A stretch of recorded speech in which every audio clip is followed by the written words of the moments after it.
You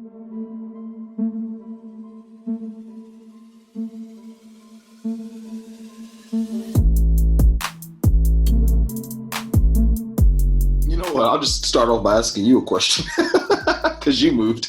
That's all it makes sense. So normally, I guess we do intros and all the rest of it, but you guys know who the fuck we are, so it's cool. Comment, like, subscribe, or if you're not subscribed, you should be subscribed because we're like probably the unsung best in the world at this. Anyway, after I've tooted my horn enough, you, my friend, are the guy who probably embody this list the most in the sense of we grew up around each other here in London, North Wembley, Northwest London. And as we all got older, everybody branched out and did their own things for different reasons and so on and so forth. But you decided to move up to Scotland. I know one of the reasons is quite clear, but by this chart that I'm sure Raph will show right now, you moved up to Scotland, Glasgow to be specific. What was your business thoughts, if that makes sense, outside of the general reason why you moved? The first reason that enabled me to move, because I think I need to take a step back as to how I was able to move. Mm-hmm. And I think the reason why is because from an early age, from 16, I moved out to play football, even though that wasn't too far. It was Watford, but that's already moving out. I didn't need to move out my house. I could have just stayed at my house. And then I went to university in Portsmouth. Yeah. Once again, I could have stayed in London, but I decided to go out of there. And then after that, that's when I moved to Glasgow. For me, or for us anyway, Rachel and I, is either obviously her move to London or me move to Glasgow. Yeah. Now, London's really expensive. Right. So already on the bat, anything that you try to do here is going to be 10 times as hard. Yeah. So I thought, why not just go up to Glasgow and sort of see what I could do. Do you know what I mean? Yeah. And I think you'll know yourself anyway because you've travelled. Yeah. Like very many countries, like more countries that I've travelled. Right. I think that allows you to, once you see different places and different cultures, you realise that most of it is the same, or you could do the same stuff elsewhere. Yeah. For instance, like your Nike store or whatever it is going to be the same in Glasgow as it's going to be anywhere else. Yeah. Do you know what I mean? Your View or Cineworld is going to be the exact same in Glasgow as it's going to be in London. So, really in truth, the only sort of differences are like that maybe like independent shops and like the nightlife. Right. And for me, that like I'm not really like a nightlife sort of person, so I'm not going to be out here going out 7 days a week. Do you know what I mean? Hey man, for those who don't know, Raph has a mean drinking two-step. You just got to get him in the right mood and the right place. And I'm telling you now, things happen. It's crazy because like obviously I sent you the chart, and obviously by this point everybody would have seen the chart. In terms of earnings in different regions of Britain, or Britain, the whole of Britain. What I find this interesting is that people complain about their jobs, right? Everybody hates their jobs, or don't like certain facets of their jobs and so on and so forth. Like yourself, you just said, "Fuck it, I'm gonna move. I'm gonna make it somewhere else, and do my whole thing." What about those who probably can't move? I know, like for instance, like you said, things are the same in certain places. McDonald's. I'm sure you obviously. I know for a fact that to come to visit you, there's definitely McDonald's up in Scotland. People who can't move and they aren't making enough money to live in the capital city of England. Like, what would you say in that term? Because obviously, a lot of times it's, or at least a portion of the times, I would say it's probably more. This is where you come to live out of necessity, because everybody, I think, like the capital is always going to bring more people. You know what I'm saying? Like, so it's like if you come from, I don't know, if you come from like Poland or something, it's not like, or at least maybe it is. I'm not too sure, but like for me, I haven't heard of like many Polish people going to Manchester or going to Liverpool or Birmingham or what have you. Like they come to London. Most people would come to London. Those people in particular, obviously, will set up shop here, live here, so on and so forth. And I'm sure a lot of the times they're not necessarily making the type of money that somebody else is making to live in the capital city. Is London just one of those places that, because it's the capital city, like a Washington, D.C. or whatever, that the cost of living is always going to go up and the people who live in the city won't be able to match the cost of living? I think it's always gonna be at a high sort of price regardless.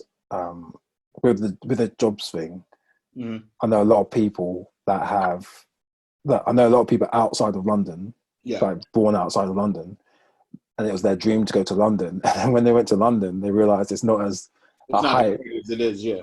And like I know people that have come from like Scotland, Yeah. either for like uni or whatever it is, or to work, and they've gone to London and they're in like a 1 bedroom like set. Do you know what I mean? Like as which is like as big as my living room. Do you know what I mean? So Yeah.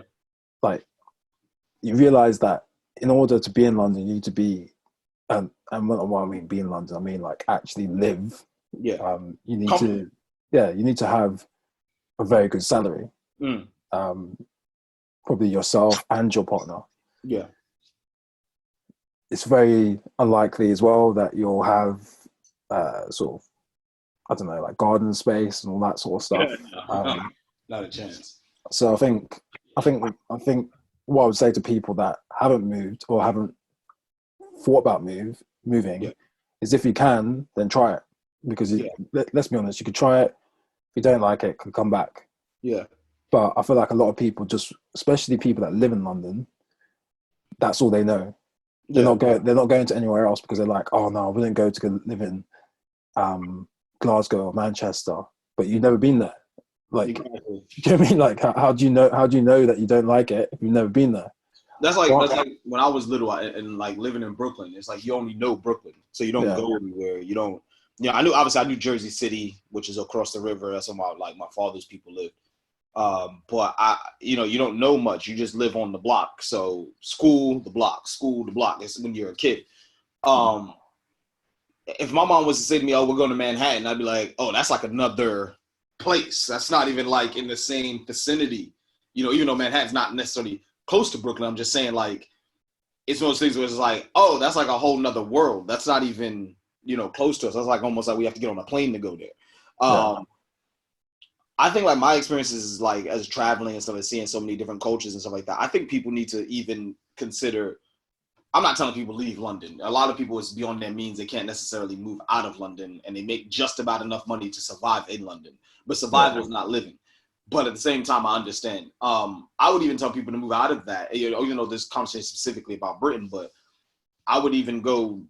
If you can go to Switzerland, places like that, where um, it's practically London. It snows more in certain places, of course, but it's practically London. And there's a lot of cool things out there. And yes, everybody, the universal language is English. A lot of people, when you go to many different places, speak English. I think a lot of the times people are just scared to step out of that comfort zone because it's what they know.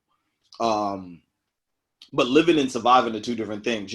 Living is to me is when you are thriving in a system in which might not necessarily be made for you, but at the same time, like you're making a lot of obviously money and a lot of good things happen for yourself within that system.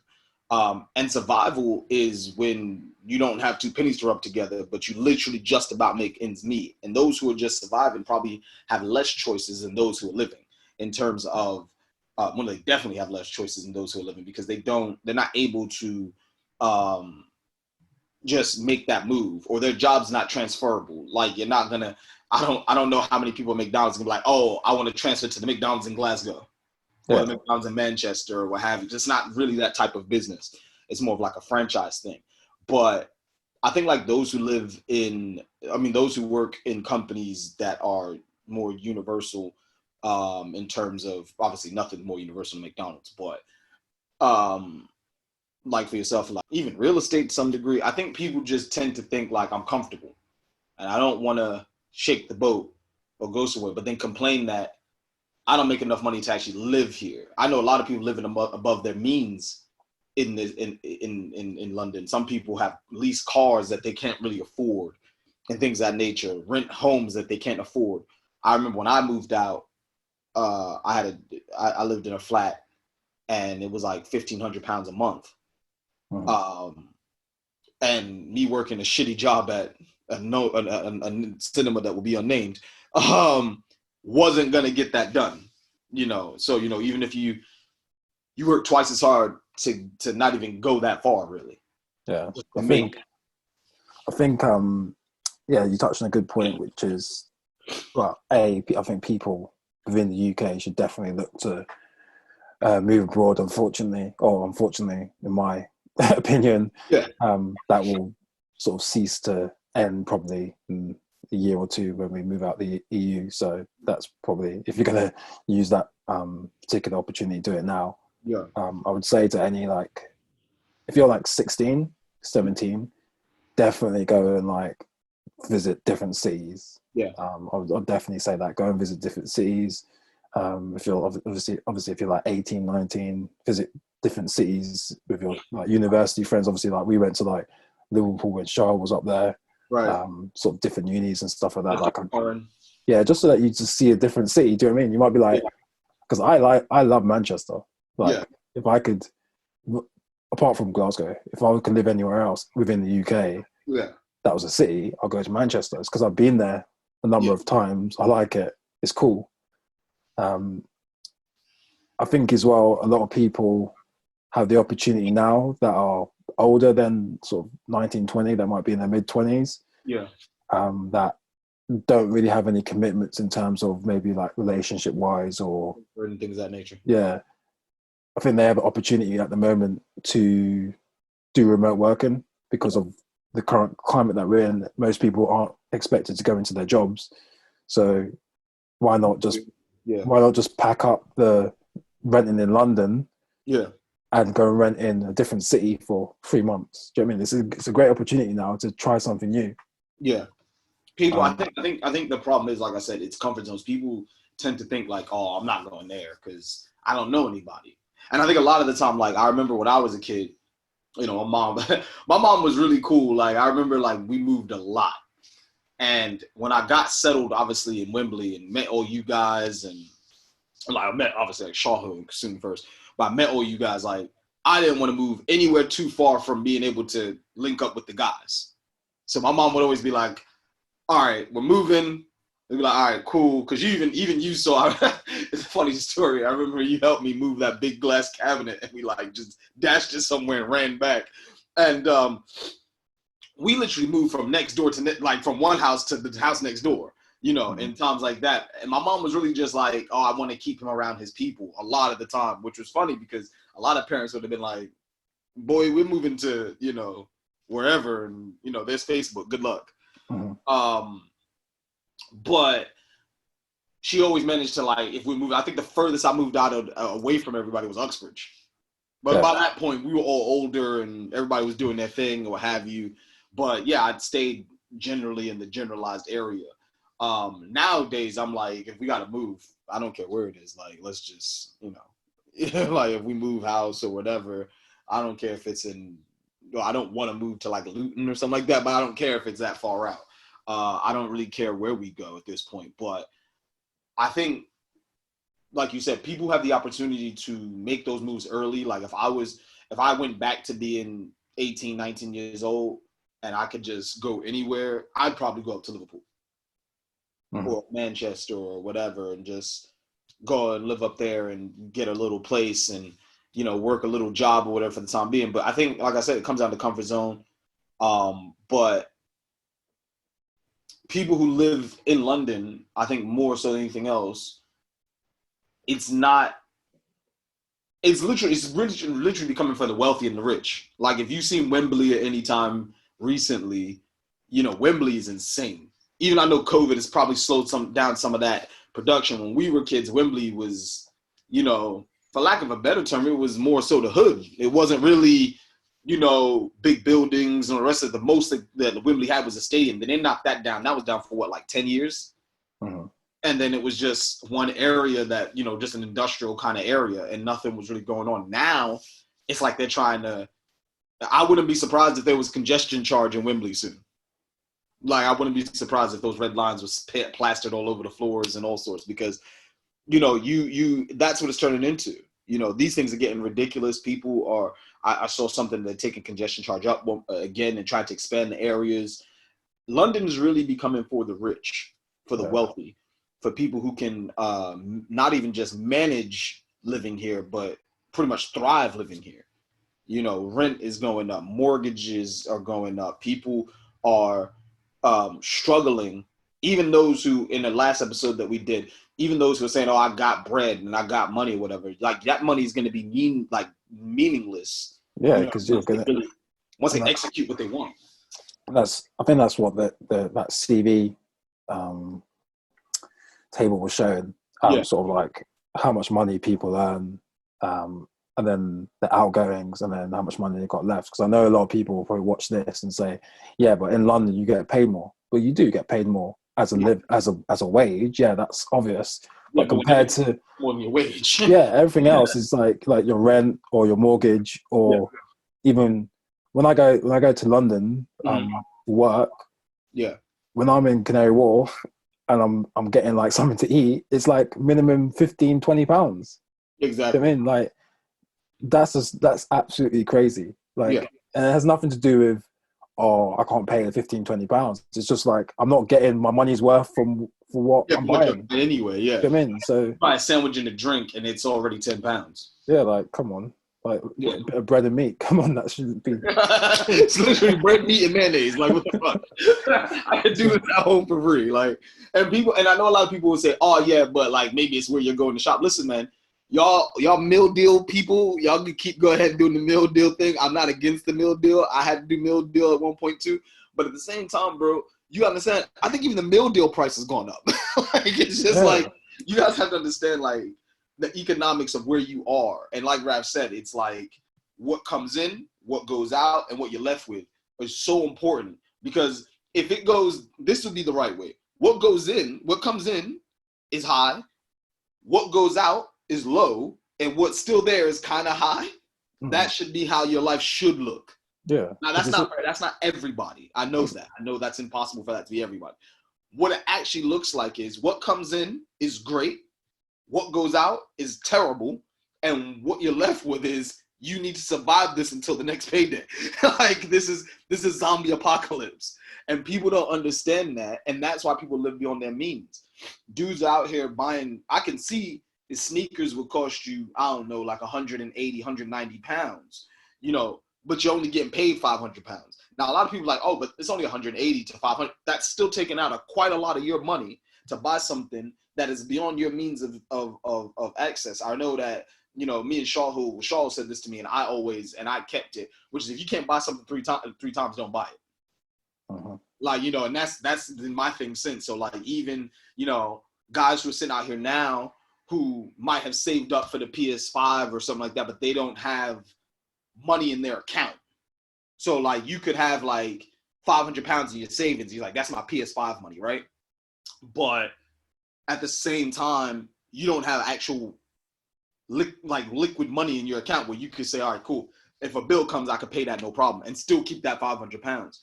Yeah. You have to understand now, you can't afford that PS5 because you can't afford to live. That's the whole thing. And I think a lot of people don't realize that. They want to do the big things or do things on finance. People don't understand credit. People don't understand their APR. People don't understand their interest. People don't understand the numbers. So therefore, when you try to say, oh, I'm going to do this on this side, you don't realize how much you're hurting the other side.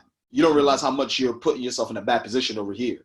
Because I've been that guy where I've bought something high over here and then like forgot, shit, I got this, and this coming in, and not made the money that month, for instance, to take care of all my real life issues, rent, bills, food, all that type of stuff. But I've gone over here and spent like 200-300 pounds that I didn't necessarily, I had it, but I didn't have it, and you have to learn as you go along, because there is no financial, there's no economical teaching unless you go and seek it for yourself. Or you obviously stay in education, and that's like way laid down the line with university and things of that nature. But to understand finance, to understand how to use your finance, there are all these, trading platforms now, and all these things that are supposed to, I guess, to some degree help you make more money. But I know guys who want to do it, but they're afraid of it because they don't know how to manage these things, and that's not necessarily to say that you're gonna make a whole load of money doing that, but it might be an extra 200-300 pounds that you didn't have, and then I can understand your spending or what have you. But there's a lot of people living beyond their means and trying to survive in a time where the price of living is going up and your check isn't going to maintain anything that you're trying to achieve. Some guys are trying to own a bunch of things off of one hustle. You got to have several. Like that's just the way that goes now. Like you got to have like 4 or 5 things that you do outside of your main job, maybe, that, especially living in London. Obviously other places it might be, you have your one job and you're comfortable. But in London, it's like, I think if you have a really good job, pays you a lot of money, great. But if you don't, and you got to stay at home with your parents, hey man, stay at home with your parents as long as you can, stack as long as you can.